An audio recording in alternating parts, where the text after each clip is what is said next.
What's going on, everybody? Welcome to the Black and Gold, the unofficial home of your now 3-2-1 second place Boston Bruins. This is HiBruiNation.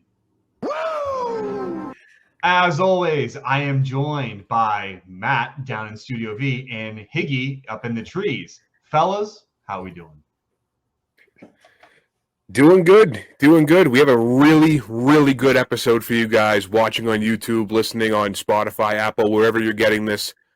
We have a very special guest interview. We'll get into it later on in the show. But, after a week of hockey that was not quite lackluster, but not the best week we've had, feeling all right. Feeling excited to give the fans a show.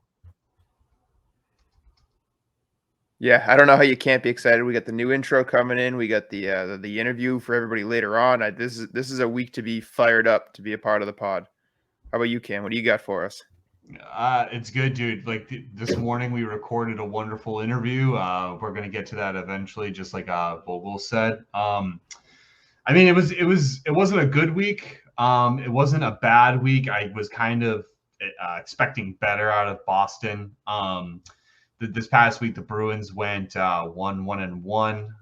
They're going to close out their road trip against Nashville on Tuesday. But I think a bunch of missed opportunities, fellas. If I'm to be honest with you, I think that Florida game last Monday, it was a 4-3 loss, but that loss was, where the Bruins shot themselves in the foot. The Avalanche game, I think, was a good overall team win. They won that game 5-3. We had a heartbreaking loss against Utah on Saturday night, in overtime. Again, I think Utah, they just didn't take advantage of it. And, things such as that. But why don't we quickly go over each of those games? Let's start with Florida. Like I said, that was just, they didn't take advantage of the opportunity that was right in front of them. The Panthers were without two phenomenal forwards in Matt Tkachuk and Alexander Barkov. Turnovers. A few led to the goal, and then the result was a 4-3 loss. What do you guys have on that? You take it away, Matt. Yeah, like you said, Cam, a good opportunity. You lost the opening game to the Panthers. You're not going to see them again until January. A perfect opportunity to, hit back and kind of, fight back against this team that's had your number for so long. There was no Barkov, no Tkachuk, and they just couldn't get it done. And I don't know if the Panthers are just in this team's head or what. Also, on another note, that was the second matinee game in a row, and I have decided that I am out on afternoon games. Afternoon games, not as bad as the 9:30, 10 o'clock games, but I'm out on weekend matinee games. You wouldn't be the only one that has said that. Like, so many people are against 1 o'clock games. Like, either play them at 7, 8, or 9, which makes sense for the 8 or 9 o'clock or 10 o'clock games make sense for the West Coast teams, right? Like that makes sense. But these 1 o'clock games, it alters a lot of the players, morning routine, right? Like how they prepare for the game and a whole bunch of other things. And the Bruins historically have not played well in matinee games, so. And this one specifically too, it's so fresh. It was a lot of the game, like you said, turnovers, more stupid penalties. It was just a stupid game. Yeah, I forget the players' routines. What about my routine? Yeah, we're working. We're working. Yeah, and I didn't have that day off. Yeah, here I am trying to stream the Bruins in the office. Hope that nobody walks by. But yeah, it's I echo the same thing. I think taking the L was tough, especially because it was right there for us. One of the good things that I think we can take out of this game specifically is the fact that it was a chance to sort of answer for the showing on opening night to say, hey, that was just a bit of us not shaking off the camp mentality. We hadn't fully changed gears because realistically, the Bruins were the better team 5-on-5 that whole game. The pressure was there. The energy was there. It was a significantly better team showing. You gave up not only a power play goal, but also a shorthanded goal. It's like your special teams completely sewered you. So it's just like if you took out the showing on special teams on both sides of it, you were by far the better team, which made it just that much more infuriating that it wasn't even that they beat you this time. It's like you lost it with your own stupidity. But again, it's the same symptom of just sloppy play. It's like if you're not playing sloppy, you're not taking penalties. And if your penalty or your power play wasn't absolutely abysmal, then you're not giving up shorthanded goals again. But yeah, it was just so frustrating. But I did try to take it as like a hey, way better team showing. You at least belonged on the ice this time, which you couldn't say for the first night. But yeah, it should have been a win that you lost more than they won. And not to jump ahead too, but the Utah game, kind of the same thing. You're shooting yourself in the foot. They got a point out of it, but there was 2 on the table, and they left 1 there. Might not matter now, but down the line, those points add up. And it's another example of you shoot yourself in the foot. Utah played great, and that team is really, really growing on me. But you had an opportunity to win that against an expansion team, first time you ever play in there, and they couldn't get it done. I am a huge fan of Utah. Like I love the way that they are playing, and it's just so good to see the formerly known Coyotes to finally totally not Coyotes. totally not Coyotes to finally look like an NHL team because they have an owner that cares. It's a new thing. The crowd was getting into it. Like for me, just as a hockey fan in general, I love seeing that because you saw so many of those players struggle for so long. Trying to make a name for themselves or trying to get somewhere, and now they seem like they're in a place where they can go somewhere. I'm going to echo what Vogel said about the missed opportunity in Utah, but I'm going to add to that. All 3 teams that the Bruins played this past week had a lot of injuries. Florida, Kachuk and Barkov. The Avalanche, they were missing Drouin, Devin Tays, and I think there was a third player that they were missing as well, whose name escapes me. And they're still, Arturi Lehkonen, Valeri Nichushkin, who's indefinitely suspended, Gabriel Landeskog, who, even though he has missed significant game time since his injury, he's received some positive news that he looks like he could make a potential return. So that team was decimated pretty much by injury in Colorado. And then you look at Utah, and on their back end, they were without Sean Dursey and John Marino. Like these are just things you need to capitalize on. And I'd argue that for Florida and Colorado, the Bruins were the better team 5-on-5. I'd argue that they were not against Utah. I don't think that they 100%.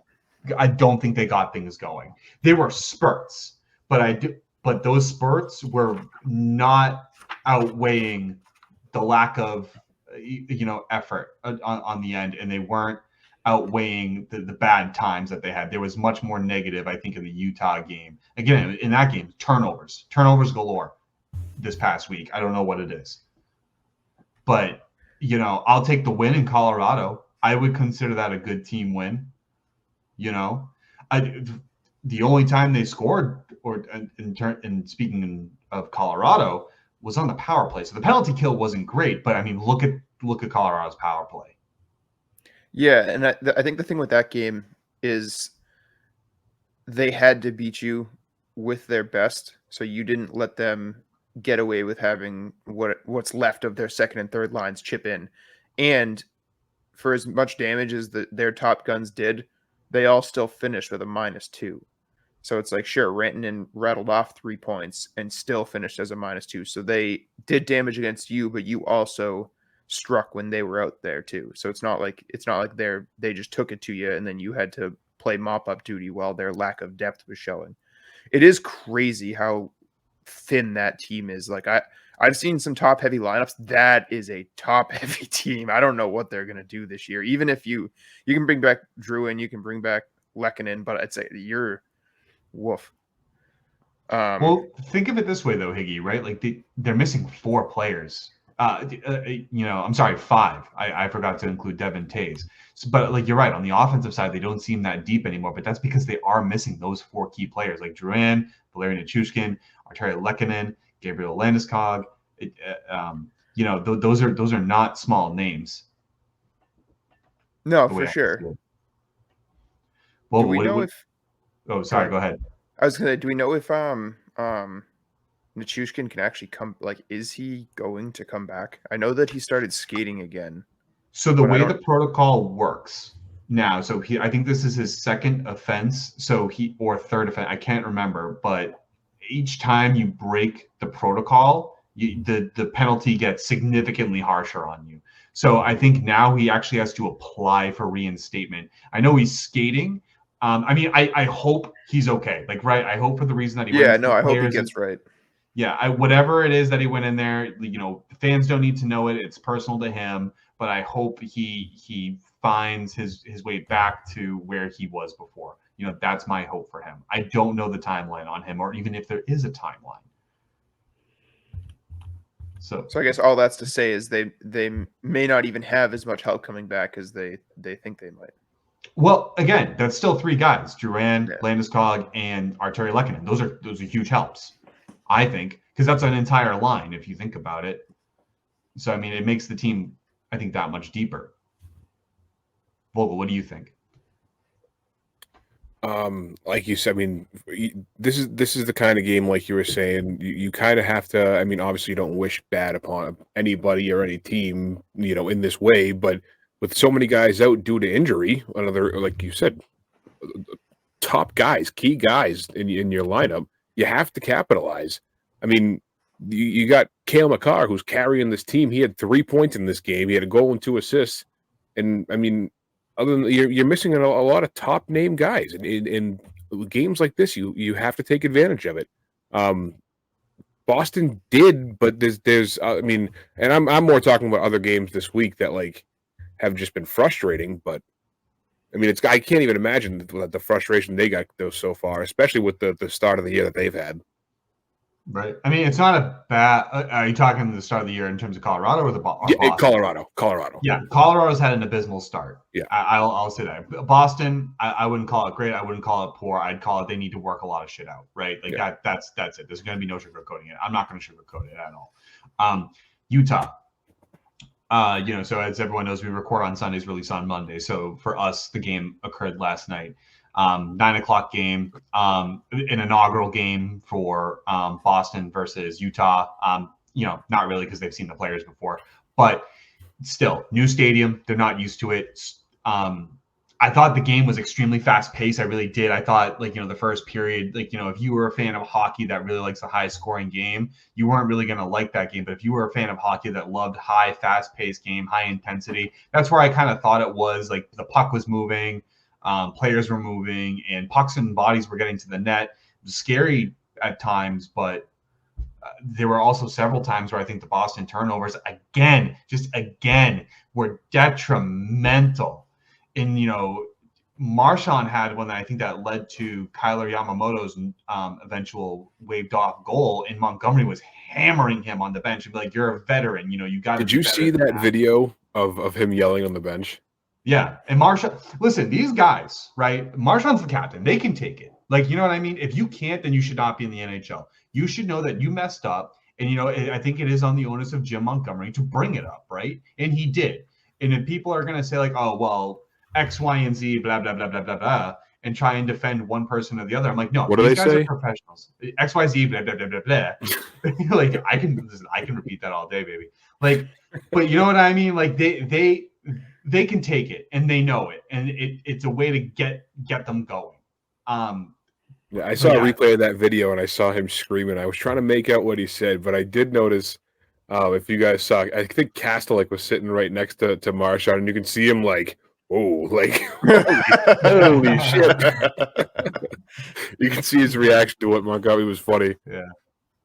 Yeah, man, it's crazy. I mean, I love both those guys, but dang. And I mean, look at Kastelik, look at the fourth line. I bet you Montgomery ain't saying shit to them. Not right now. They're you know what I mean? One of the best lines in the league, right? Yeah, I think statistically they are the best line in the league. I think for combined points, they're nuts. So who knew? Give it a week until Montgomery puts it in the blender and screws it all up. Oh, I don't think that'll happen. Anyway, Higgy, roll me some thoughts on Utah. Honestly, I thought it was pretty bad, to be honest. I think I could be wrong, but I'm pretty sure that the top 9 combined for 5 shots. Like I did see that on Twitter. That is insane. Absolutely insane. Like if your top 3 lines combined for 5 shots on goal, so you don't even deserve to be in the game. The only reason it was a game was because Swayman played, stood on his head for a while. It's just like, but it's like, this is just a continuation. It's like Coyle's got a point. Your leading scorer is Cole Koepke. Like, what are we doing? What are we doing? So this goes back to like, we can say all we want. Oh, it's the players. But it's like, okay, so if you have 3 lines that are just completely blanked, it's just like, what is going on here? Like this can't be sustainable at all. So it's like we can say, oh, it was a close game, we got the point out of it, but we didn't deserve that point, I don't think. And I thought that the Avalanche game was going to be a little bit of a breakthrough. You got the goal from Pasta, you got the goal from Coyle. You were hoping it would be like, hey, that it was enough to get them to kind of like crack through, stop gripping the stick so tight, and kind of let loose. And then we followed up with that, and it's just like, God. But I'll give you guys $5 if you can guess who led the team in giveaways last night. Oh man, I don't know if I could tell you. It's probably Patra or Marshall. Charlie McAvoy. It was our dear old friend who just took a seat the game before, Morgan Geekie. Oh man, yeah. Well, I could have guessed that. And listen. Yeah. On Morgan Geekie. All right, listen. Trent Frederick, Patra, and Geekie were a solid line last year. I want to know what happened between. I don't get it. Then and now. Was there some system change, or maybe they're trying some new things? Maybe they should just go back to keep it simple. Because last year that line was off to a effective good start. Yeah. So I don't know what it is. Maybe they're trying to overcomplicate the game. Bring it back. Maybe tone it back. Like maybe they're trying to find something too different. Maybe it's the breakout on the defensive end, and it makes it difficult for the forwards to make a play. I don't know. I don't know what it is. That I'm trying to hold on for is, I don't know if you guys remember that last year Geekie also started kind of slow. Like he ended up getting taken out of the lineup a few times early on, and then he sort of, like the second third of the season is where he kind of found his stride and got comfortable. So maybe he's just a slow starter, but you can't have 9 guys that are slow starters on the same roster right now. It's been tough this week because you know that's not their game. You know that's not how they're playing. So it's almost like, what the fuck are you waiting for to get started? You know, we're past the point of, or getting to past the point of, hey, we're just having a slow start. Like, you have to pick it up. You have to start playing. Do you think that maybe the Bruins, they're trying to shift the Bruins mentality to, instead of playing smarter, faster hockey, to smarter, heavier hockey, or heavier hockey in general? Maybe just leave out the smarter, because I see them going for more hits now. I see the physicality increasing. I don't think that's necessarily a bad thing, but if you're going to do it for the sake of actually having quality plays, then I think you're doing it wrong. You know what I mean? Like, go to the corners, get the puck, win the battles. But, designate the guys for that. Like your Trent Fredericks, Patra can go and receive it. Marchand can go and receive it. Get those guys that are built for that to do that. The rest, play the smarter version of hockey that is your version, right? You know what I mean? Play your game, because I think that's what matters. And Higgy, you alluded to it, right? Maybe it's just getting that one goal. Right? That might be it. Something to break the ice. No pun intended. But, something. I don't know. But even like to that point too, it's you're bringing up guys that have about Marchand. Marchand's your captain. He's should be one of your top guys. He has no goals this year. I mean, at what point is it? We're not off to a slow start. Start playing the way that you can play. I mean, what is stop? Charlie Coyle didn't have a point until I forget which game this week. That was it. Colorado. I think it was Colorado. Yeah, because that was his goal. Listen, it's just frustrating because you know they're better than this. Exactly. I mean, especially after last year, if you look at what Coyle and Zacha both had career years last year. So what happened? And especially when you put a guy like Marchand with Coyle, that should elevate you. In my opinion, that should be elevating you, not kind of bearing you down. And yes, I don't know. Marchand hasn't sorry, Vogel, but Marchand hasn't scored a goal, but he has 4 points in 6 games, albeit they're all assists. It's not like he's absent entirely, but he's not being the scorer that he was. Maybe his age is showing a little bit. Do you guys think that Marchand and Coyle, again, the slow start they've been off to? I mean, Marchand has 4 points, but do you think it has anything to do with that right wing spot being just an absolute black hole? I mean, you get fucking Brazo playing on the second line. It's that, which is terrifying. Honestly, I'm a little concerned that what we're seeing is just Marchand now. Like, let's not forget that brand of player doesn't typically age even as well as he has so far. He's what, 36 this year? He's coming off of surgery in the offseason. Just like, there's a very solid chance that he just isn't like, you're not going to get 4 years ago Marchand. Like, that's a very real possibility. No, that's a good point. And I think that is true though. Like that second line right wing spot, I think you need to get. I don't think you need to get heavier or bigger at that spot because you already have the likes of Coyle and Marchand who can do that. Albeit, like, Marchand's not that big heavy guy, but he plays like it, right? He does, and he does it very well. Coyle does it very well. Those are two strong puck carriers, puck protectors. Well, not recently for Marchand. I mean, he's having some bad turnovers, but historically speaking, I think you need speed and shooter. I think you need a speed guy and a shooter on that line. I don't think you need another big, heavy guy. That's my personal thought on the matter. I mean, overall, guys. Go ahead, Vogel. No, you go. I mean, overall, good week. I'm sorry. Good. It was an even week. You get three out of a possible 3 out of a possible 6 it was points. So. It's a 50% point take. I mean, take it, I guess, but the Bruins got to play better than what they've been playing. I just wanted to, before we move forward, I wanted to hear Cam's thoughts on Connor Ingram real quick. Dive champion of the fucking year. Anyone else see that shit? No, seriously. Come on. The guy's like 15 feet out of his crease, and the guy gets nudged, and he dives. Like, it's like watching Tim Stützle. He's fucking ranting about Ingram all day. I can't, dude. I can't. And oh my God. It just appeared that way. Maybe it wasn't that way, but it just gave great. Now my veins are popping and everything and heated. It's awful. No, I hate that, dude. Like, this is hockey, not soccer. Grow up. Call the embellishment. I'm over it. Right. With that, I think this is a good turning point to our first guest interview for HiBruiNation. We had this earlier this week. We had a great interview. You got everyone listening knows who he is. Former Michigan hockey right wing. He's commentator on NESN, doing pre-post game, in between periods, an NHL Network analyst, and the host of Morning Brew with Jaffe and Razor. Ladies and gentlemen, for HiBruiNation's interview series, please welcome Mr. Billy Jaffe. What's going on, everybody? Welcome to the Black and Gold. This is HiBruiNation Interview Edition. Today, Vogel and I are joined by a very special guest. Bruins fans, you guys know him from NESN intermission segments, from Bruins pre- and post-game.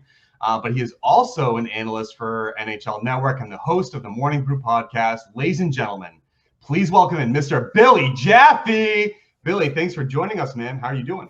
That would be the closest to ever get like a boxing introduction. Oh, that was great. Thank you very much. You're like, Michael Buffer. Thank you. No, it's good to be here, guys. I appreciate you having me.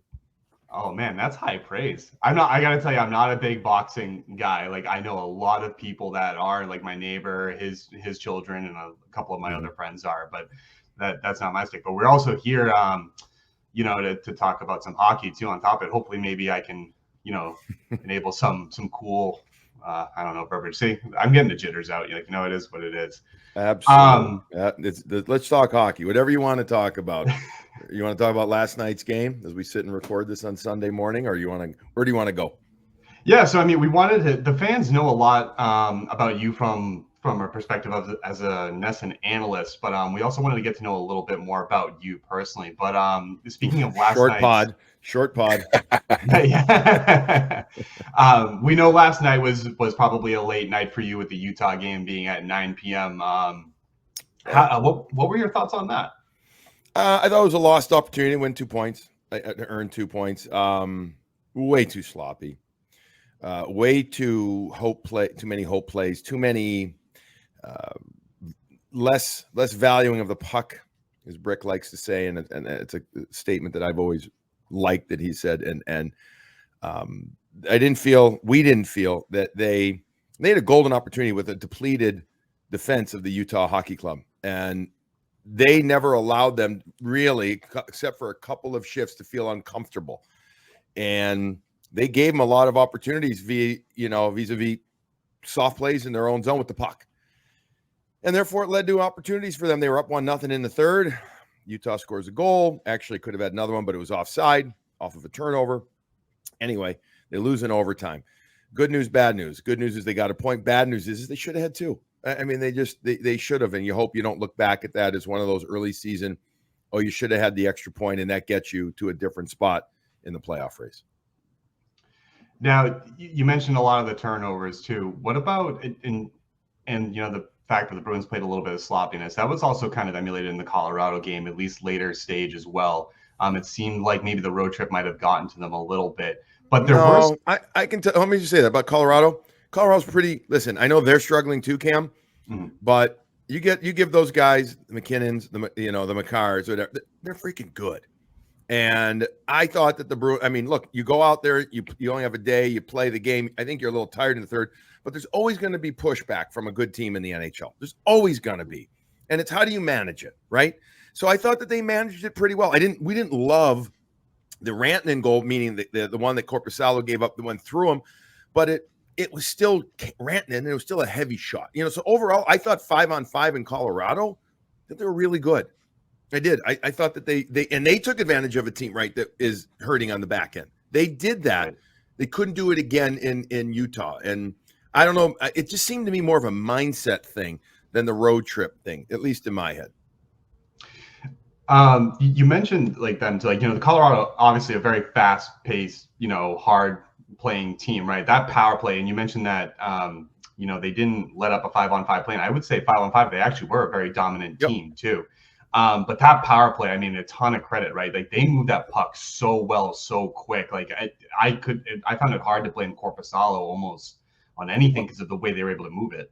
They are very good at it, and they don't waste time, and they've got, hammer time coming from Cale Makar. I mean, that shot that he scored on was really, heavy duty, and there were guys in front. It was everything you want out of a power play quarterback right there, right? It was a vicious shot. So the Rantanen one, Korpisalo was there. He had gotten over to the left. It just ended up going through him. And so, yes, that's going to happen, right? But you sit there and say, oh man, that's the one. If there was one that he would say the goalie cliche he'd like to have again or have back, I think that would be the one. I think that would be the one right there, because it went through him instead of by him. Yeah, no, I can definitely agree with that. Kind of pivoting back to the Utah game, I definitely agree with you. There was a missed opportunity. Being down Sean Durzi and John Marino, those were big guys for them, right? And so their defense, I wouldn't say was bad last night at all. They actually, the defense was the one that scored the 2 goals for Utah. And I think, the Bruins, I agree with you. I don't think they attacked it, as they should have. Couple of times the Kastelik line did it again. They've been so consistently good at doing that. Straight line hockey, puck placement hockey, puck support hockey. At times the Bruins did some good things. I'm kind of blanking on here and there, but I did the game.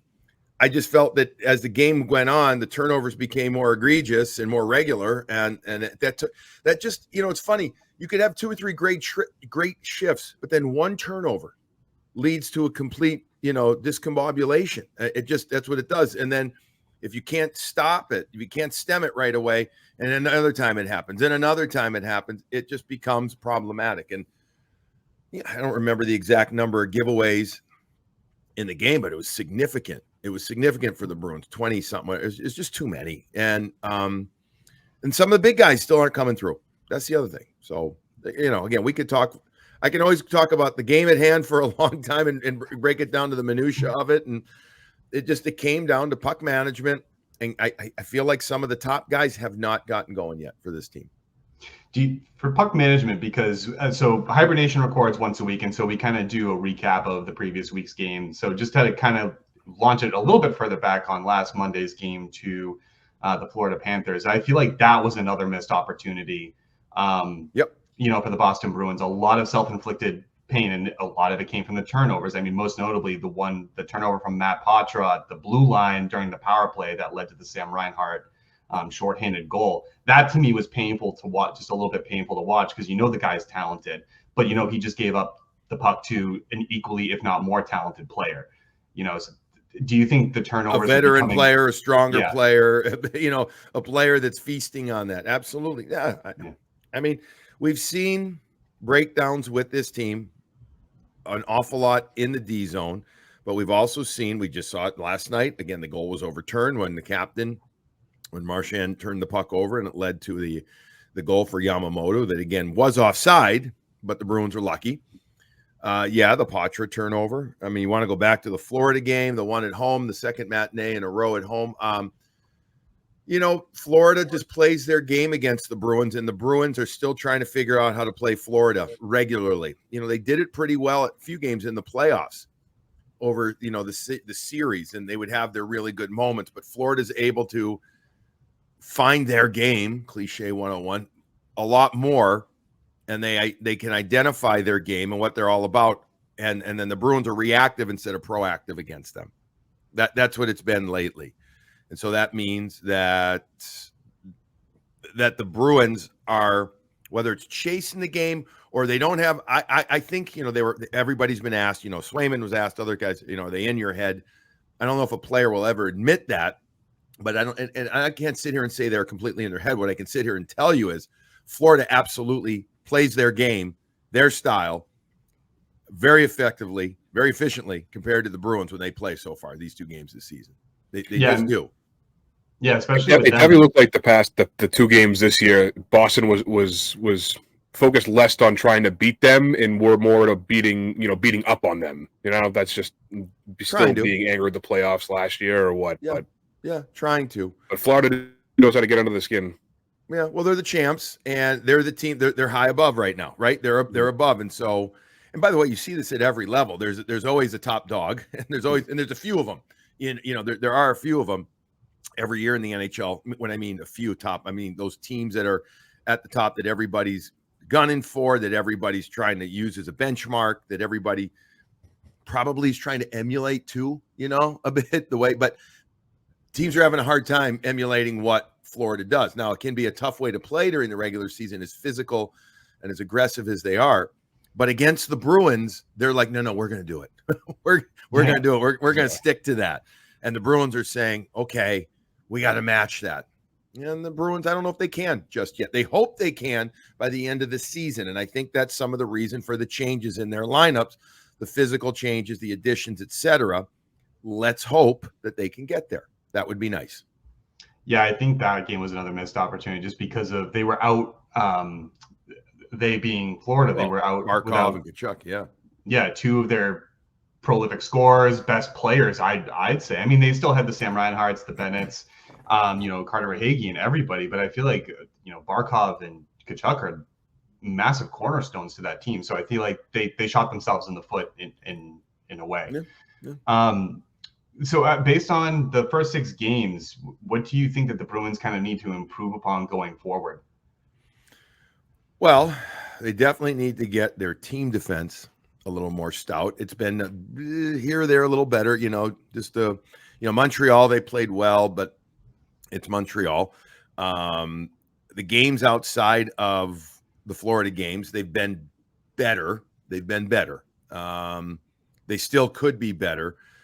We were trying to highlight or marking some plays last night earlier on in the game in our green room as we're watching it and on NESN, and better middle ice defense. And then later in the game, they kind of got away from that again. But the PK, it could, which has been such a stalwart for this team.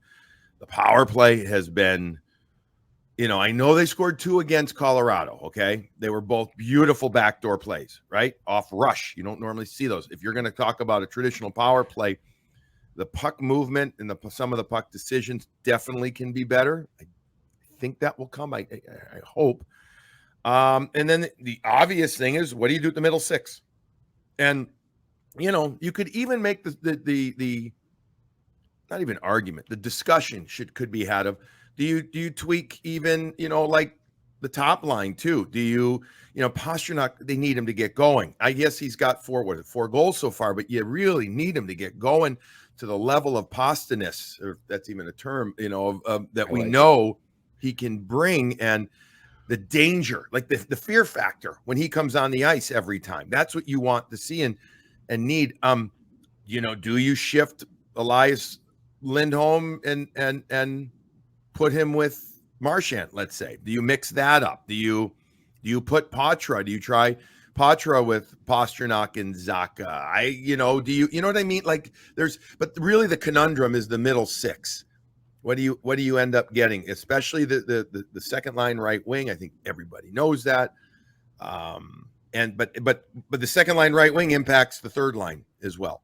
So that's the biggest thing in my eyes, lineup wise.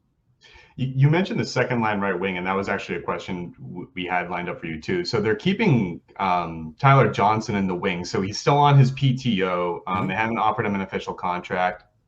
Do you foresee that being kind of like a Danton Heinen situation where they eventually get him to sign, and then maybe he becomes an impact player or slots in on that second line right wing or that third line spot? Because I 100% agree with you that whatever they decide for the second line is going to impact that third line tremendously. But what do you see? I'm going to say I think, it feels just like Danton Heinen 2.0. There has to be some reason with the movement of the salary cap, the days, the this, the that. Do you just go on this road trip and then make some decisions based on the eye test, what you saw or didn't see for 2 or 3 guys? Do you take the chance of sending down a couple of guys to the American League? That's my guess. 1 or 2 guys got to clear. You've got to clear some more space for him. If you're going to sign him to between what it would be a league minimum $775 to a $1 million type of deal, is he the answer? Is he the elixir? I don't know if he's that, but I think he can help. I think he can help. Again, you're back to this classic decision of, do you sign a guy who you think can play, let's call regular third line? Of course he can slot in here, there, but let's say more or less third line. You still got a second line slot open on your right side, but you say, all right, he can help us in many, many ways. Center, right wing, power play, etc. Second line, third line, veteran, etc. All that. But now also looking forward, really forward, what does it do for you and your cap space come trade deadline time? Does you know what I mean? You're accruing dollars right now. If you then spend them and you have fewer dollars to spend come March 1st, whenever the deadline is, I don't remember this year, does that impact their thinking? So I guess that's probably going into it too. I talked to Tyler the other day. He seemed very okay and calm about it. I don't, quite honestly, I don't even know if he's on this road trip or not. Like, I don't think he is, but I don't know. Like, did he go I think we would have heard if he was skating there. So he's waiting. Does he get another offer? That's going to play a lot into it. Maybe he just says, the other offers I've gotten are from a team or two I don't want to go to. I'll stick it out with Boston because they, I'm just speculating here, fellas, that Boston has said, hang in there. We want to figure this out, etc. We really appreciate it. And if that's the case, then he's going to wait. But I don't know how much longer he'd wait. You're getting to the point by next week where you're like, okay, for both player and team, you would think something would be getting done. That's a good point too, because you mentioned that other teams can offer him, right? And then injuries can play a huge factor in that, because if another team is desperate for a winger or a center, if they see him in the wings, the guy has Stanley Cup pedigree. So and for maybe a young team or a team that might be fighting to maybe go for a run, that might see that and they'll say, we'll take a run at you. Like, we'll try for it. Mhm.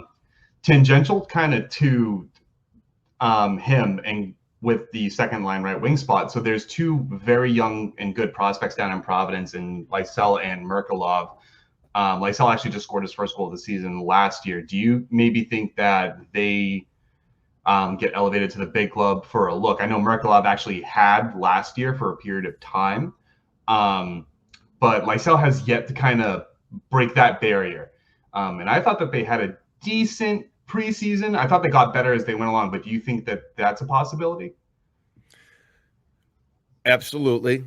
But I really am not educated enough to comment on how those two are playing right now because I haven't been able to watch them play. So I'm comfortably sitting on the fence on this one, Kim, because, I mean, I could sit here and say, oh, yeah, they got to bring them up. And that wouldn't be appropriate because I haven't been able to either watch online or go down to Providence to see him play and really see the details of the game and everything. I don't know. I mean, I can tell you they wanted both of them to go down there and kick ass down there and force them to call them up. That's what the NHL team wants you to do. And they want you to make it hard on them, really hard, like where they can't say no. Could I see them trying? I mean, why not? But the question becomes with regard to that is, are you just calling up to try, or are you calling up to try and keep up? And you want to keep those guys up if they get called up. You don't want them on the 95 Express regularly. Now, I know it's 50 minutes, depending on traffic, but it's just an optics thing, right? It's just a way of like saying, hey, no, you've earned it. No, we're going to bring it. I don't think they want to bring them up with the hope that they'll take it. I think they want to bring them up and say, you're here for, you got 8 games or whatever. They look at the schedule like, here's a good run of games. You know what? Play your ass off and take a spot. I think that's what they want out of it. So, I mean, if you guys have seen them play and you think they're worthy of a call up right now, you would know more than me, and I would actually defer to you on that. Because I always have a thing. I'm not going to sit here and tell you something I really don't know. And just to sound good. I like how you said it's 50 minutes from Boston with, depending on traffic, even with like Boston is an hour away from Boston. Right. So it's crazy. And you're right. If they get called up in an emergency situation, that can play into a player's physicality, right? Well, emergency situation is different versus we have a spot open, like, and you've earned the call up. To me, that's different. If you say, hey, we need you, you've been the best player down there, come on up. We got to, we need you right now. But, if you call them up to try and fill the spot, it can't be for one. I think it's got to be 4 games, 5 games, and you've got to live with the good and the bad, the bad, along with the good, if the growing pains. So that's another decision that needs to be made with it. Cool. Nice. Yeah. I know that we kind of touched on, how the fourth line has been your best line so far this year, and how, we have, Johnson, Lysell, all these either PTO guys or prospect guys. Are there any new guys to the team this year that have really stood out to you that have made an impression? Corpusalo, obviously, and Ned, but Kostelik, Jones, Lindholm. Any new guys stand out? Well, more than others. The Kastelik and Kepke. I mean, Kepke's been the, really strong. I mean, Kastelik, at least we had known, seen, experienced, I guess, his effort and attitude with Ottawa, albeit they weren't a great team. But you know what? You always knew that he was out there. And on a bad team, that can be even tougher, right? For a guy that plays his role. He doesn't deviate from his role.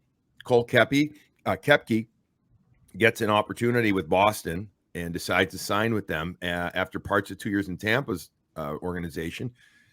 And I think I can't imagine that. I mean, who else would be more surprising than Cole Kepke right now? Can it continue? Who the hell knows? But, I mean, he keep playing the role, keep doing exactly what you're doing, bud, because he's doing it with great determination, excellent stride, really powerful, great couple of first steps. He's made a difference. So, I mean, to me, it's those two new guys that have jumped out at me. The others, in no particular order, that you mentioned, Jones, Tufte, Zadorov, Korpisalo, Lindholm. I mean, Elias, I kind of know what he is. So I've seen it, and I'm not surprised by it. For the most part, happy with it, right? Like he's not loud. His game isn't loud. It's quiet, regardless. So, you know, even if he puts up 2 goals, it's usually quiet, right? The players I mentioned have done okay. They've just done okay. They haven't done enough for me to say they've jumped out and they've done something.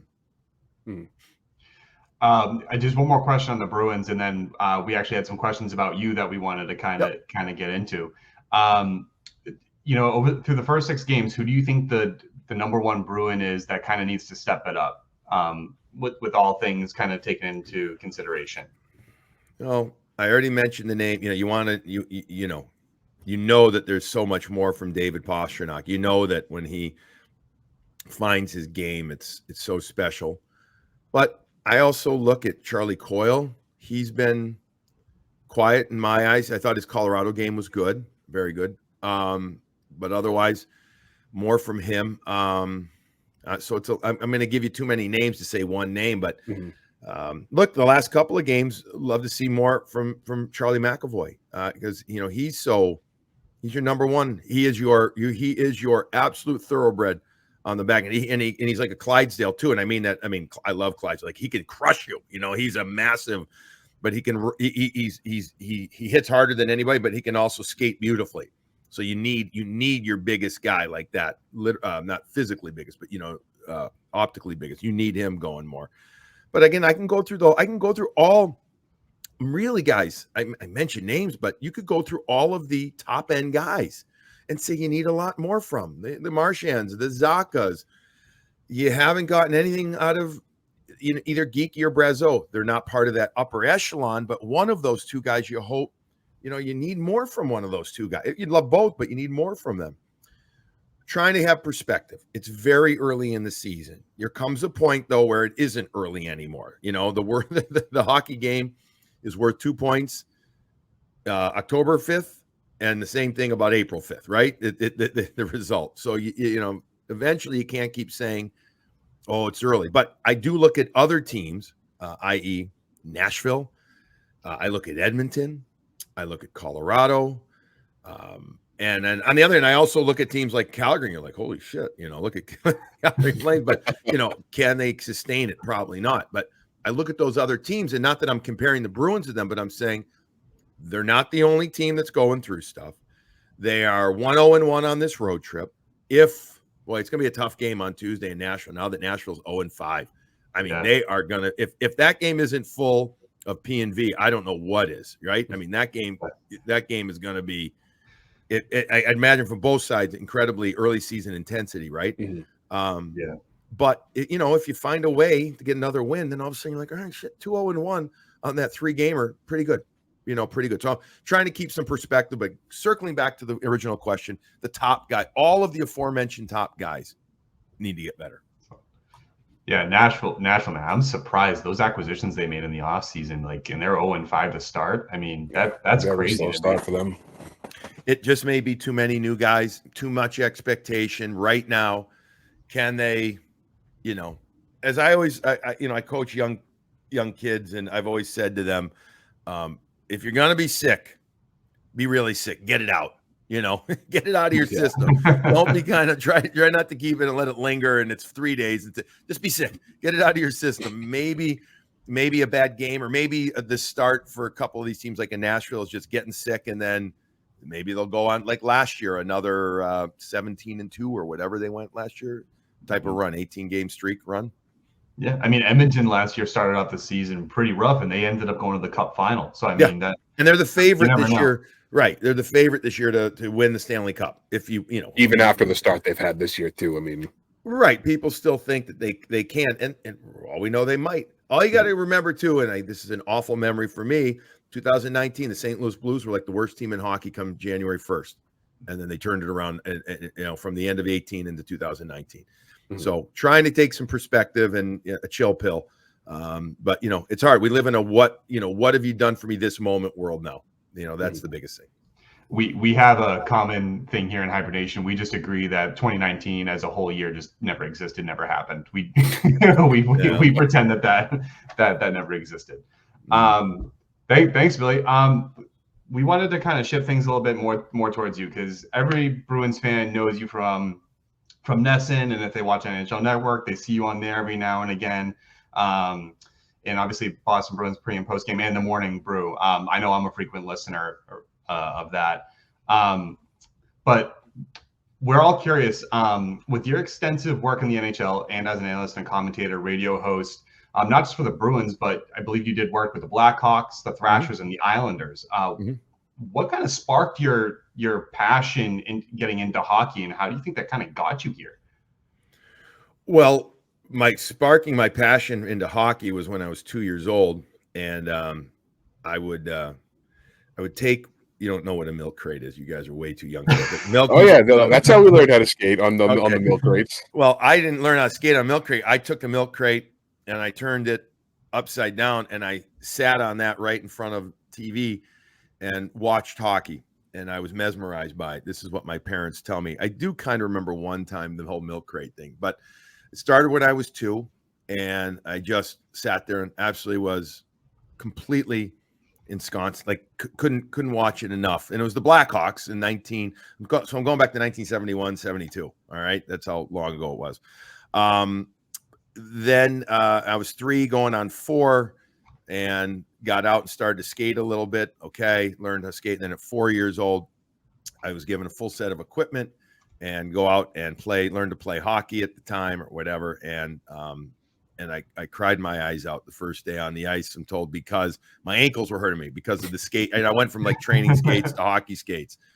And I'm told, the story goes, that I was trying to get off the ice, and my father grabbed me. I don't think grabbed me is the, like he got me, by the shoulders, turned me around, and he said, with my mother behind him, no son of mine is going to quit his first time.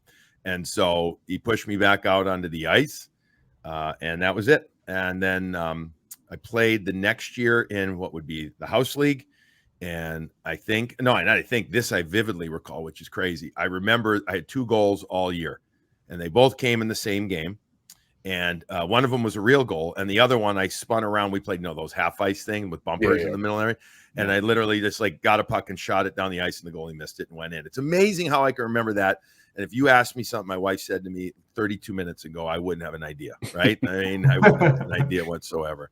But I remember that. And that was it. And then the next year, it was kind of like something happened. All of a sudden I could skate. I was big. I could play. And ever since then, it just took off. And I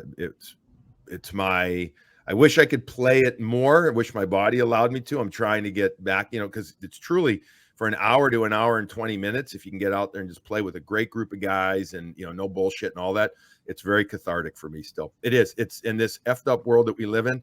You know what, man? Like, to get out there and to have a moment, an hour to an hour and a half of really no issues in the world, it's pretty sweet.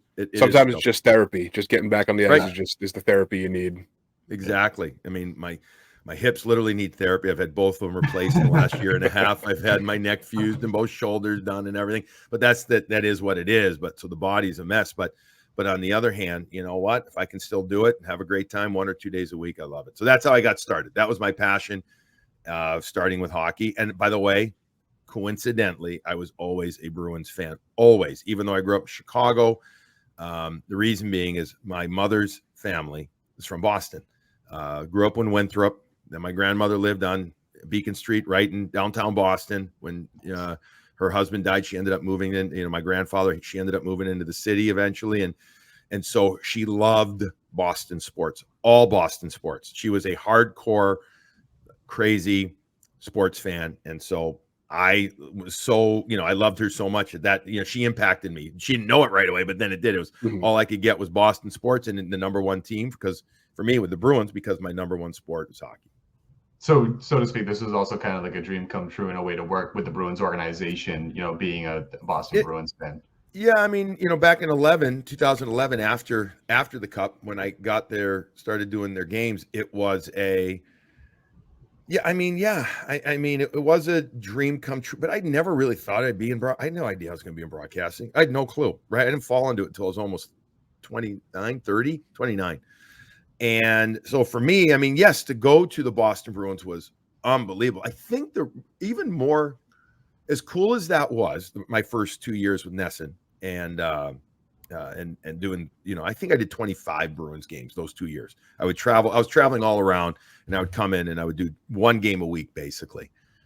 But it was 2 years later when I agreed to a much more robust deal with NESN, and I moved my family to Boston because I was still, like I said, living in the New York area coming in. I was doing a ton of NHL Network, a ton of Sportsnet in Canada and everything. But then I came in and I signed to do not every game, but a lot of games for the Bruins. And then that was kind of like that moment of, oh, you know what? I've always loved Boston. It's always been my favorite team. And now I'm living here. That's pretty cool. Nice. Vogel. Another question I wanted to ask. I know, you kind of started out your hockey, passion and career kind of the same as the learn to skate, learn to play hockey, the cross ice games. Most guys, at least guys, especially that we grew up with in this area, dream of playing college hockey or playing, potentially for a pro team or a Team USA. I know that you had the opportunity to play for college hockey in Michigan, and you actually were part of the 1997 Team USA during the Maccabiah Games in Israel. And you were the captain of that team, led that team to a silver medal. And I believe, if I'm not wrong, you coached the team in 2013 and 17. Yeah, I've been involved with that numerous times. Had the opportunity, and it's wild. It's a wild place to go play hockey. But I mean, having the opportunity going back to Michigan, I finished my high school. Actually, I moved from Chicago to Connecticut to play at a prep school there at Kent School and finished there, and then recruited by a bunch of schools. And Michigan, being a Midwest kid, always had a very high place in my heart, so to speak. Or I mean, you grew up in Chicago, a lot of people first went to Michigan, a lot of people went to Big Ten schools in general, but just Michigan and the football helmets and everything. And it's hard not to be enamored with that. Or if you go to Michigan State or Notre Dame, you hate it, but you know what I mean. You just look at it, you see it, and you're exposed to it all the time.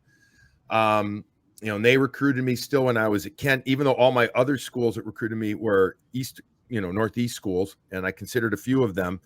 But I just ended up getting this opportunity at Michigan, went there, and, I mean, what a place. And while I wouldn't call it the most, extreme career by any stretch there, what a place for me to go to school. And the network of people and the friendships and everything. And hockey was fun.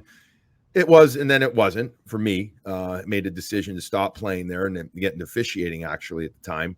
I thought about transferring, but at the time, and when I say transferring, it was only for hockey. I absolutely loved the school. But then at the time, you had to sit out a full year.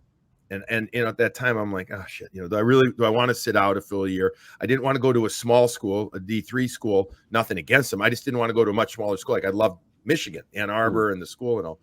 So I stayed there. And you have that realization of, oh, yeah, I wanted to play. Who doesn't want to play in the pros, right? I mean, I want to do, and then you have the realization, like, might not. I'm not going to, right? And there's a lot of great players out there. So anyway, so I did other things, but I got my degree, and I have lifelong friends from there, and I have the connection to a lot of people, and I think that's incredibly important. And then getting the opportunity to play anytime, I know it's cliche, guys, but anytime you can wear a sweater that says USA on it or Canada or whatever, it's very cool. And had an amazing time. Have made some lifelong friends from that as well, especially the 97 experience. And I mean, it's, again, I go back to, and it's any sport. Hockey is obviously our sport, the three of our sports. We're sitting here and talking, but any sport, if you can use it to take you places, get you in places, to make you, as you said, like your therapy session, and if you can physically and mentally enjoy it, that's what it's all about. And so I feel like hockey has been great for me. I mean, it's just it's been not my life totally, but it's been a major. It's such a significant part of my life that when I think about it, it's pretty crazy. How did you feel it was different from coaching the team from Team USA to actually playing? How you got to see it from both sides? Yeah, well, and also in 17, I was Reg Dunlop for the old guys, for the Masters team. I was player coach. Mhm. I mean, coaching is so different, especially when you're coaching younger kids. When I say younger kids, the open team was 18 and up, right? We had some good college players on the team, some good junior players. So what you're doing for a short tournament, you're bringing everybody together. You have to be, you can't be, you have to have details, but not over detailed, because you're talking a couple of weeks. The most important thing about short tournaments are becoming a cohesive team immediately. That's the hardest thing and the most important thing. And, if you've got a full season, you can live with the ebbs and flows, the ups and downs of stuff. As a coach on a short-term thing, you've got to just really get through to the guys, and you got to say, look, you might do this here, but here I need you to do this, type of role. And that's always the biggest thing. And we ended up playing Team Canada in the gold medal game, and they had a guy who put up 50-something goals in the NHL last year on their team, and Zach Hyman, and his brother was playing at Michigan, and et cetera. And they were better than us. And so, I tried to devise a plan, if possible, to try and stop those guys. And we tried, and we did, and then we didn't. And then the next thing you know, I think we lost the goal. I think it was 6-2. So they were just better. And he had a hat trick, maybe even 7-2. And he was a bull out there, and he was, so, I mean, he's doing it at the NHL level. So I don't really feel that bad about it. But that was the biggest difference, is how do you get the guys in a short-term scenario to buy in, to be a team, and to really accept roles that they might not do regularly. And as a player, my first time I was the captain of the team. I was helping this other guy. When I say helping him coach, meaning we talked a lot about X's and O's and everything. But as a player, you're trying to make sure that everybody is, especially as the captain, happy. Everybody feels good. Everybody understands that they're important. And that's not always possible. Sometimes you get people that aren't happy with their role because they're used to being this, as again, like I said, before they came there. But though, as the captain, you're trying to talk to everybody and make sure that they feel all for one. Oh, wow. That's actually well said. Yeah. My neighbor's son has been trying to get me to coach his team for the past year. And I don't think I could. I haven't skated that skill. Like, I don't think I could. I just don't think I have the calmness. And then I actually go and watch some of these games, and then I just see some of the coaches throwing stuff on the ice. And said, okay, maybe never mind. Maybe I could. Yeah, no, that's a safe sport violation. Yeah, you might not want to do that. That's hockey and safe sport, throwing shit, yelling, swearing. We have a good time. I've been very fortunate to be involved with my son's team for a long time now. I think it's either 8 or 9 years. I think it's 8 years. Oh. And with the Boston Junior Eagles. And we really had an amazing experience. But there have been times where it has been like, oop, I shouldn't say that. Or, whoa, very intense, probably too intense. And then every once in a while, you have to have some perspective and sit back and say, it matters, but it doesn't matter. Meaning, it is so important. We know it's important to the kids, and it's important to us too. But in the end, when it's all said and done, it's about an amazing experience, about giving them the opportunity that we had, and to take it up and take their hockey game and their life and their opportunities up to another level. Most of these kids, as good as they are that we're coaching right now, most won't play past high school. And you know what? There's nothing wrong with that. You recognize, again, from having gone through it, you understand how freaking good the guys are at all levels of college. Club hockey right now is fantastic. Fantastic compared to how it was when I was, back in the late 80s. And so it's hard as shit. So you just realize that this is really important from a growth perspective, and you want to win, and you want this, and you want that. In the end, though, it's all about experience. And that's when, then I reset, and then, I get mad again a few games later. Vogel and I have talked about it, and we forgive Gary Bettman. Our invitation to the NHL draft probably got lost in the mail somewhere. So yes. No, that's awesome, Billy. Just one last question, and then we can wrap it up. And this one's going to be around the Bruins and your just overall thoughts. What do you think I know it's early yet, and you've alluded to it, and it's kind of hard because, they can go on a tear. They could not. But what do you think the ceiling of this team is in terms of regular season and playoff ambitions? Well, I mean, it's so incomplete that, I was high on this team from I I think they're going to be a very competitive team that gets better as the year goes on. I'm still going to stick with that. I hope I'm right. Could be wrong. Yes, there's things that need to be fixed. We already are addressed. We already talked about those. But to get caught up in just the badness right now of a few things, again, it's too myopic. It's too narrow-sighted or short-sighted. So I don't know if they're going to reach the Holy Grail, the Stanley Cup, unless they address a couple of things, right? Mm-hmm. And the question is, will they be able to address them? I don't know. I don't have that crystal ball, nor do I. I mean, the salary cap plays a major role into it. They need a lot of different things to get going, but I do think stick with this. I never thought they'd win the division this year. I've said that on Morning Brew with Jaffe and Razor. I've said it on NESN. I said, but could they be as high as number 2 in the Atlantic? Maybe. Is a 2-3 spot really more real? 3 spot more realistic? Probably. Does that bother me? Not at all. Mm-hmm. You're going through Toronto or Florida. You know it regardless. So whenever you play them, you play them type of thing. Tampa looks good this year. Can they keep it up though? I don't know.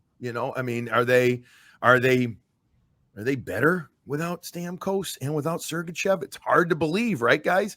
But right now they're playing with a focus and a purpose. Well, right now, but we're talking right now. So, let's, do this again in 3 months and holy shit, it could be a whole different thing. They could be a 500 team. So long way of getting back. And I have a way of, I wish I got paid by the word. I'd be retired.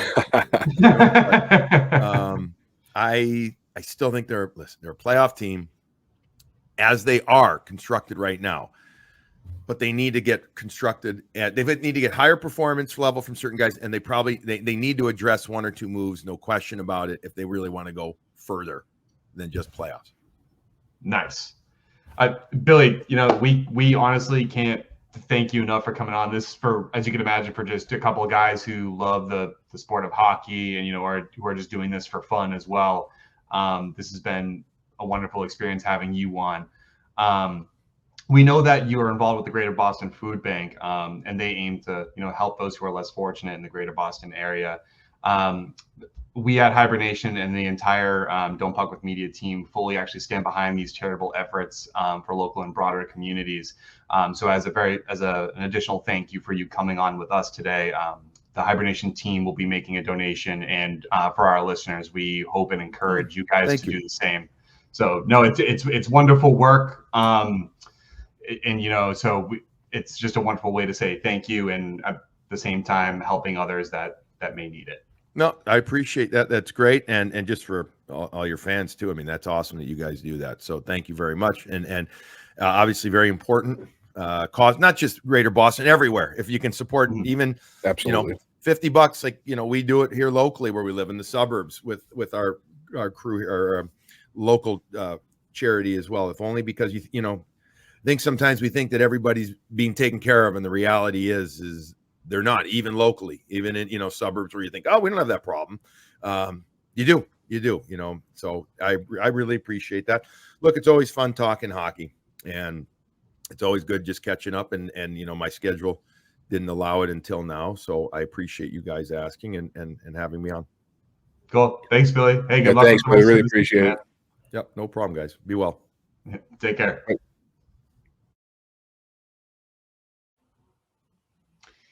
It was such a wonderful opportunity to actually meet with Billy, and have him on the podcast. You know what I mean? Like he's just a regular guy, and he came in and spoke like one. You know what I mean? And I could not have been more thankful that he came on here and shared a wealth of his knowledge that he has.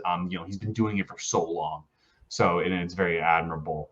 And especially the work that he does with charity. So I mean, for those of you, we can't reiterate this enough, is that take into consideration donating to the Greater Boston Food Bank. It's a wonderful charity, or any charity whatsoever. It's also Breast Cancer Awareness Month, so perhaps Dana-Farber and other institutes that do great work for that. So again, Billy, thank you for coming on. We hope to have you on another time as the season goes on.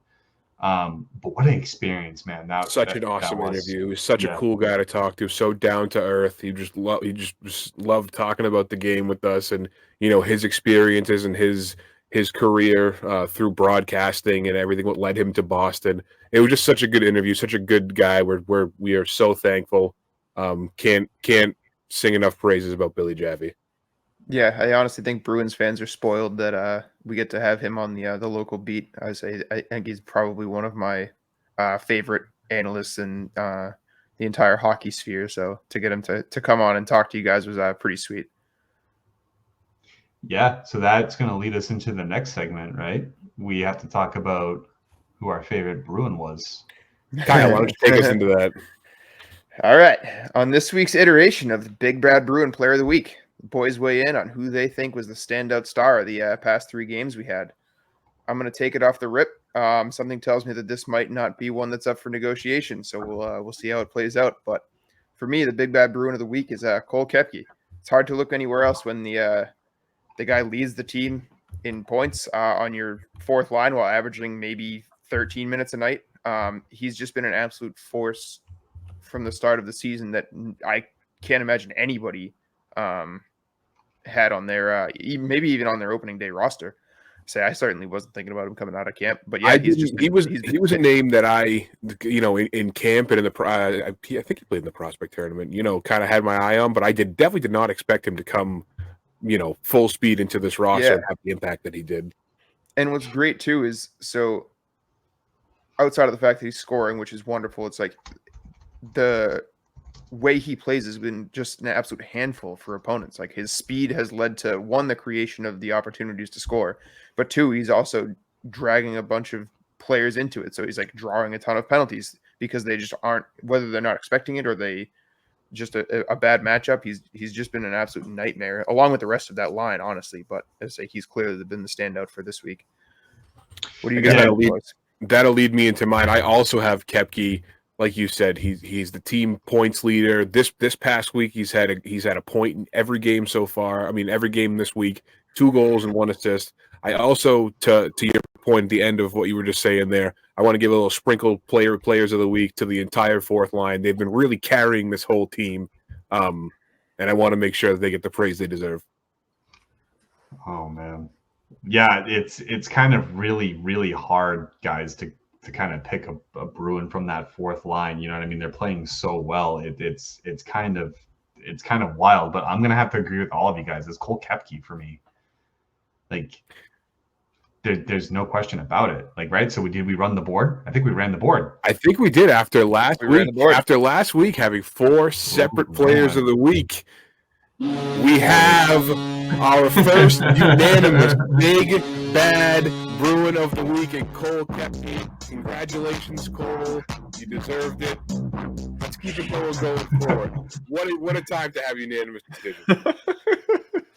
I just want to bring up this stat. So that line has 16 points. They are pretty much all on pace for an 82-point season as a fourth line, at least, right? Like that is nuts. And your top 9 can't even scratch the surface. That is bonkers to me. I don't know. I don't think it's going to keep up the rest of the year the way it has been, especially hopefully when the rest of the team starts going. But I mean, to see what they've been doing has been so much fun. So Matt, remind us again, who did you have for the Art Ross? Johnny Beecher. Probably Johnny Beecher. John Beecher, baby. Dude, he's winning the Hart. He's winning the Art Ross. The Lady Bing, the King Clancy. Seems like he's off to a good start, if you ask me. Buddy, he's gonna win the Vesna and the Norris. He does it all. He does it all. John Beecher, baby. You want to talk about sweeping the board? He's gonna, all the hard work. You know what? All the NHL players don't even bother showing up to the Vegas Awards. You're just gonna be honoring one guy the entire time. It's Big Beach, baby. Or honestly, at this point, Cole Koepke. Either one of them. The whole Bruins fourth line is getting some pedigree there. Actually, to echo Vogel, you mentioned that you kind of saw him in preseason and training camp. When I went to the preseason games, he was noticeable. He flying around. I knew he was going to make the team. There was no doubt in my mind he was going to make the team because that's the kind of guy Boston wants. And I'll echo with what you said. I didn't think he was going to be like this good out of the gate. But if we revisit this in 3-4 months and he's still on pace for 40-50 points, I mean, that's pretty freaking solid for a bottom sixer. You know what I mean? Especially a fourth line guy. They've proven to be reliable. Yeah, they've proven to be undoubtedly reliable, and they've proven to be Boston's saving grace. And I think even in the wins, dude, like they're contributing on every facet of the game, defensively and offensively. It's wild. It's an amazing thing. I don't know. Cole Koepke. Yeah, you are not in second place without this line. No, I think you're 0-6. I'm not. That's not even being. It's certainly in play. Yeah, sarcastic. Yeah, I wouldn't be surprised because without those 16 points, you don't have crap going for you. You don't. And a majority of it's been goals. So I mentioned it's 16 points, right? So, out of the 16 points, 7 of them have been goals, and those were probably critical goals. So taking that into consideration. Wow. Is it too early to start saying this is the best line in the entire league? I mean, some people are asking. We'll see. Some people, they're not asking. You and I, we are just stating it right now. I'm not saying who. I'm just saying some people are asking the question. We'll see. Listen, right now they are. Right now they are. They've been a force to be reckoned with, and they've played against good teams. You know what I mean? They're not playing against bad teams. Like they've played against teams that have gotten better. Utah is a good team. We need to accept that they are a good team. They've come out of the gate strong. Being without Sean Durzi and John Moreno for month to month, scenario, still a good team. They play like a good team. Colorado, I don't care what you say, even if they're down those guys, good team. Florida, good team. Montreal, they're up and coming. They're not. You got to listen. You got to give credit where credit is due. Montreal is up and coming. But, yeah, they are. They are.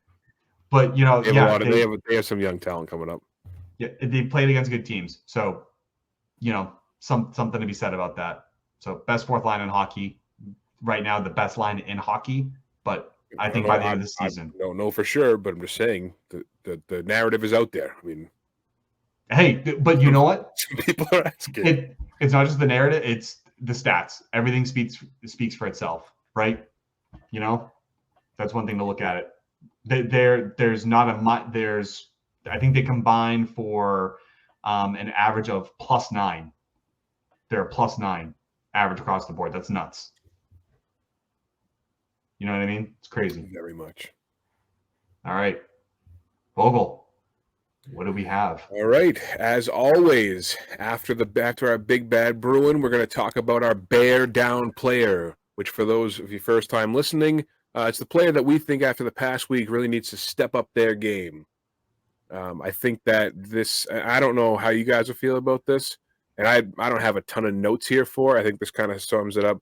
I have Nikita Zadorov for the reason of grow up.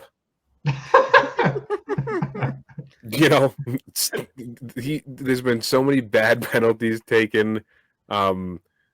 You alluded to, I forget who it was, like 10 minutes ago. You just said it. The kind of player that Boston would embrace, and I think that they have in Nikita Zadorov, a big body. He's not afraid to throw his weight around.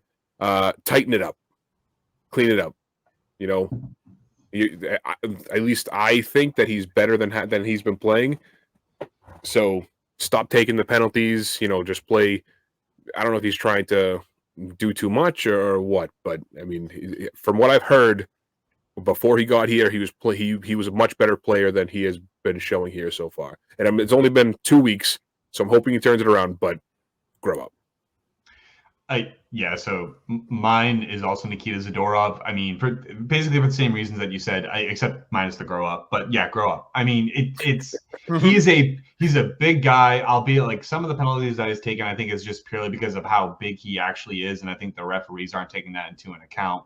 You know what I mean? The same thing happened with Zdeno Chara, right? He was getting penalties in the latter half of his career because he was substantially larger than other people. I don't necessarily agree with that. It's hard to call a guy for a hit from behind or a cross check to the back when, I mean, your stick is literally at the level of his numbers. Like, what do you want the guy to do? But they're ticky-tack calls, but they are calls, you know what I mean, against him. Just keep it consistent. That's more of a knack on the referees. But the referees. The yips.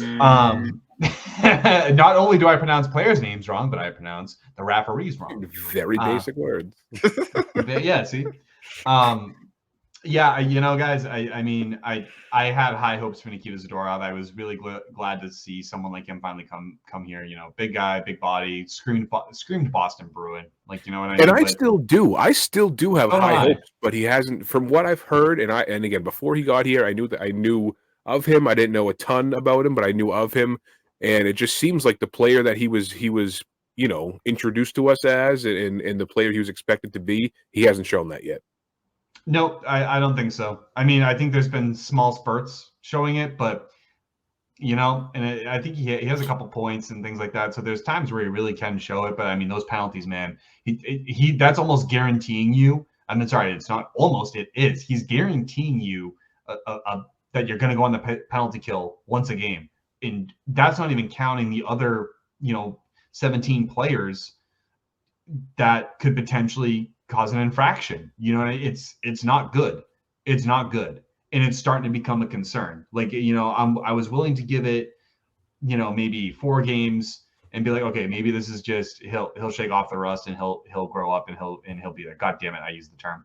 And like you can say it. You can say it. And just grow up, dude.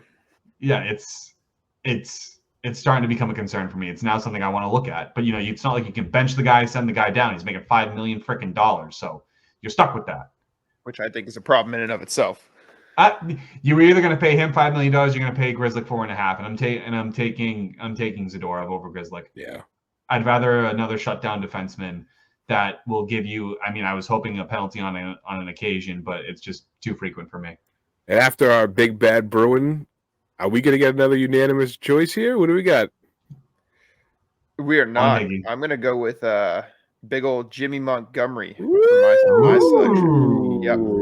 He doesn't even play anymore. He's just like he needs to step up. Get them. Say if he can play wing, maybe he should. Get the man on skates. Oh yeah. My God. So contract season for Big Jimbo, and on top of the slow start that we're seeing from literally every player that matters, we're also seeing the exact same problems that have plagued this team for his entire tenure. You play any team that's aggressive at the offensive blue line, and we can't break the puck out. Florida just absolutely just shuts us down when we break the puck out, which we saw all playoffs last year. We still have no power play after having to watch the abysmal showing last year, even though I think technically the rate stats said that our power play was fine last year, but if you actually watched it, there was no point in which you were like, yeah, this is exactly how a unit should be functioning. And I think did we go over in the playoffs or something stupid like that? So it's just, to me, I haven't seen him make any changes or adjustments to problems that have been plaguing the team kind of for his entire tenure. And then add to that the fact that he just insists on throwing the lines in a blender every time he doesn't like something. And you can't even make it through a period. You come back from an intermission and he's changed the entire lot, the whole look of the lineup. And then that won't even stick for 10 minutes before he does it all again. So it's just if you have a revolving door of who you're playing with, it's there's no hope of building any chemistry. And now you could say, is that because we don't have the horses here? Maybe, probably, which is a whole nother problem. So we'll see if Sweeney makes an appearance on this list. But yeah, I'm haven't been too enthused. I don't know if I'm giving him the call for that extension, but I guess we'll see how things go. And I'm sure Cam has opinions about that take, so we'll see. Listen, I love Jim Montgomery, dude. His record speaks for himself. Yes, I agree with you that there's been problems and that there's been some plagues. In his first year here, he had a phenomenal team. He had Bergeron, Krejci, and a whole bunch, and et al. Right? There's too many names to even mention. But I think he is on the hot seat. I think he knows he's on the hot seat. But to be honest with you, I don't think he should be the only one. I think it should be Don Sweeney. But Don Sweeney, I mean, you can argue Don Sweeney did his job in the offseason. It's every time you really hate that man, he goes and gets some good names, and it puts you in damn, fuck, all right, he got the name, so now it's harder. Then it has to go be and put on the coach, right? I think there's some systematic things with Montgomery that need to change, and I think looking at the process and just maybe trusting the players, and the players also need to trust the process too. So I think it needs to be a total buy-in. So hopefully there is, and I doubt there's any locker room issues, but I just agree. I just disagree that Montgomery is the whole problem. I think it's also the players themselves need to elevate, and they're not. Because you look at Pastrnak, dude. Pastrnak has played in this system for a few years, and he's still scored 40+ goals. So I don't think it's just solely on him. No, definitely not solely on him. And again, like, let's look at the fact that somehow our best option for second line wing was Justin Brazeau. So like, what do you mean? There's clearly deficiencies there. Dude, what do you mean? That's the greatest pick I would have taken. Fuck Tyler Seguin. Which is fuck Taylor Hall, dude. Fuck those guys. Like, right? We don't need high end talent. We got Justin Brazeau. And it's not to say, it's not to say totally, Justin Brazeau. It's totally unfair to him. Yeah, that's what I mean. It's just like the dude's been a great find. Like you basically scored him for nothing, but it's just like it's not his fault that you're trying to use him wrong. It's just like I agree. He should be a Cole Koepke or maybe a third liner, but that third line has been. I'd say he could do the third. I'd say he'd be fine on the third. I think a big body in front of the net leaves room for Patra, Frederick. Yeah, I think you could justify it. I think you could. But yeah, it's not fair to Brazeau either. Like I don't want to come off and say like, oh yeah, Brazeau, blah blah blah. He sucks. He doesn't. He really doesn't. He's an NHLer for sure, but he's not your second line guy. No, it's an indication on the rest of the team versus the individual player. Yep, totally agree. Damn, we didn't really wipe the board with that. I really thought everyone was going to say Zadorov. I did too, but I like it. I like the leads the league in penalty minutes. Don't. He does confirmed. I'm gonna go on another tirade like Vogel had me on with the Evan Ingram. By the way, not the Evan Ingram, the Connor Ingram thing. Yeah, that's a football player. I know. I screwed that one up. No, but seriously, you ruined my vibe for bringing up Connor Ingram, man. I hate you so much for that. I was having such a good night. I had to see if you would change your mind yet. I had such a good morning, such a good breakfast, and the second you mentioned Connor Ingram, I'm like, fuck that guy, dude. Like, God, like it's. I think Kyle ending up the Bear Down segment kind of is a good segue into this week's fan mail. We have some fan mail for those of you listening and watching. Every week, we're going to pick one or a few, listener messages or DMs on Twitter or Instagram or what have you. Or we also have a memo. I believe it's memo.com/HiBruiNation. You can submit voice submissions. Let us know what you think about the team so far. Give us positives. Give us negatives. Give us any shit talking you guys got. We just love to hear from you guys, no matter what it is. So Kyle made a good point that Montgomery loves putting lines in a blender, which is, a very, very real thing. And I think that this week we have a voice submission from Peter, and this is what Peter had to ask. What's up, boys? With Elias Lindholm having a lot of similarities as Patrice Bergeron, how soon do we see a line with Marshy, Lindholm, and Pasta? First of all, Peter, thanks for the question. Thanks for listening, man. The support is greatly appreciated. Something I didn't think about. Yeah, I mean, well, Jaffe alluded to it, right, in the interview. He said that, maybe you need to move around, like, that left wing spot, too. Maybe it's not just the right wing. Maybe it's also the left wing. So maybe Zacha does move down. Maybe Marchand does move up. I don't hate that. I understand the comparison to Elias Lindholm and Bergeron. Some of the big differences, or, like, the biggest difference of all, is Elias Lindholm plays a much more physical game than Patrice Bergeron ever did. Bergeron played a stronger passing mentality, zone mentality, and that's how he got you. Like, he made you make the mistake. Lindholm punishes you and then makes you make the mistake. Like, I mean? He's on you. He's on your body. Bergeron just played it differently. There are a lot of similarities, I think, in terms of the passing game, the two-way forward game. And I think Lindholm might have the better shot than Bergeron. That's just my personal opinion. Bergeron will still be the better overall player, I think, just because of recency bias. But I don't hate that line. I think if people are looking for another perfection line, you're not going to get that.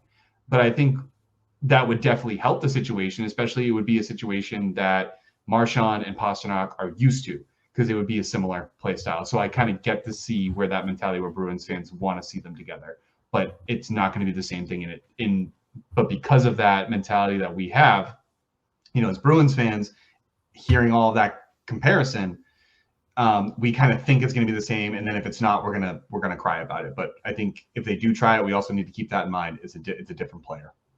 Yeah, when I first heard that, it's definitely an interesting thought, and I think eventually we will. The way the lines get shook, moved around, and even if it's for a game or whatever it is, I think that you will see it eventually. But even the players have come out and said that there's certain comparisons they would make between Bergeron and Lindholm. So I think that would be an interesting thing to see. Yeah, and I don't think you wait too much longer if everybody stays as cold as they are now. It seems like the next logical thing. It seems like every other slot has kind of been fooled with already. So it really only seems like a matter of time before they start messing with that first, second line. My thing too is like I still wouldn't mind getting to see Patra sort of fill in for that second line slot. Maybe whether he slots in as a wing or is able to kind of shift Coyle back out of that spot. I think he has a little ways to go before we get there, but I think that whole top six could have a new look pretty soon. I want to add to Higgy's point with Patra. If you were to demote Coyle, put him on the third, elevate Marchand, demote Zacha, and so basically your lines would look like Marchand, Lindholm, and Pastrnak, Zacha, Patra, and miscellaneous. Myself. Yeah, literally anybody. Jim Montgomery, because Higgy was on it there. So miscellaneous, dude. Like, because we don't really know. So yeah, maybe that gives that line a good look. I mean, you never know. And the other thing too is like, let's not forget that Coyle and Frederick had decent chemistry for a while as well. Yep. Yeah. No, they're all good players, and I would trust Coyle with Frederick and Geeky. I don't think you touch Geeky. Geeky is third line. That's where he plays his best game. And I think if you reunite those three, you'll also see similar results to what you saw last year with Patra, Trent, and Geeks. So that's my takes on it. Do you guys have anything to add? No, I got nothing. So I just want to, thank you again, Peter, for your message. And again, if anybody wants to send in some fan mail, leave a comment down below on YouTube, send us a DM, send us a voice memo. We'd love to hear from you guys, no matter what it is. All right. I think with that's going to lead us into the week ahead. We got 3 games this week. So to name them, we have on Tuesday, October 22nd, the Nashville Predators in Nashville at 8:45 p.m. Eastern Standard Time. Guys, how do we feel about that game? Just to kind of give you a reminder that Nashville, despite all of those awesome acquisitions, they won free agency, right? Can we just quickly agree on that? They won free agency. On paper. Yeah, before October 8th, yes. Yeah, but okay, well, yeah, but they wouldn't have known that, doing all those signings, but they won free agency. They're 0-5, so I actually anticipate a very, very strong pushback from Nashville. They're going to have to, and I think they recognize it. So I'm going to go with a loss. I'm going to be right there with you. I was expecting a win, a struggling team, but Jaffe kind of swayed me earlier today. Like you said, the Bruins know they're struggling. The Predators are obviously struggling. I think they're going to, playing in Nashville, I think they're going to come out hot and desperate for a win. So I'm going to count that one as a loss. I'm going to take a W there. Really? Damn. I am. Yep. Higgy's really screwing us on the clean sweep board here today. I like it. I think coming off of the bit of a flat showing in Utah, ending the road trip there, knowing that they're coming back home after that, I think the boys will get up for it. Okay, that's a valid point. Next up on the list, on Thursday, the 24th of October, we face against the Stars for the first meeting of the season in Boston. That one's going to be at 7 p.m. at the Garden, again, Eastern Standard Time. Man, I'd argue that the Stars are one of the most complete teams in the NHL. Did really disappointing playoff exit last year. So yeah, it is. It kind of is what it is. But again, I'm actually with as high flying as that offense is, I'm gonna have to go with another loss. I'm going to go with a win on this one. I also might be at the game, so I'm hoping for a win. Ew. I'm gonna take an L there. I agree. It seems like of the teams that people sort of predicted to be good, they're one of the only few that have actually held up to expectations. From the net out, they're just a pretty dangerous team. So I don't love that one for us. Yep. And lastly, before we close out, we're going to discuss our ever so favorite Toronto Maple Leafs Saturday, October 26th, 7 p.m. That's a W. Yeah, if I don't go to the Dallas game, I'm going to go to the Maple Leafs game. Big man, big money. I'm going to count that as a W because, fuck them. We have their number. We have their number. W. Yeah, I mean they do look like they're good, but fuck them. I mean, Chris Tanev went down apparently. Apparently, Chris Tanev went down. I don't know if he's injured or will be available. He'll probably be available for the game, but it looked like he banged up his leg, so we'll have to keep an eye on that. Yeah, I don't have any faith in the defense. They tried to reinvigorate it. Matthews is not performing at all to what he should be, so maybe he'll light a fire under his ass. But Tavares is a shot out of his form. Tavares and his amulets, Yeah, he's. Yeah. Did you guys see that report? Yeah. I'm gonna go out and get an amulet. No, I did not. Cam's an amulet guy, so watch what you say. Yeah, Cam's a big time amulet guy. John Tavares is now hawking amulets along with Russell Brand that ward off Wi-Fi signals, and they protect you. What a clown show! Yeah. Oh man! All right, I think that'll do it then, fellas. All right, ladies and gentlemen, please don't forget to check out our website, HiBruiNation.com. We're going to continue to put some content on there for you all season, including our blog, contributed to by all of us, so you get a little more exposure to us, and we can reach you guys a little bit more in different ways. As always, you can check out Don't Puck with Media, who is our presenting media group. They check out the Pucking Around podcast, which will be released later on this week. Like, subscribe, and again, send us more, fan mail, hate mail, whatever you got. We love you guys. Thank you for listening again. And until next time, Kyle, let them get it. Woo! Go Bruins. Go Bruins, baby.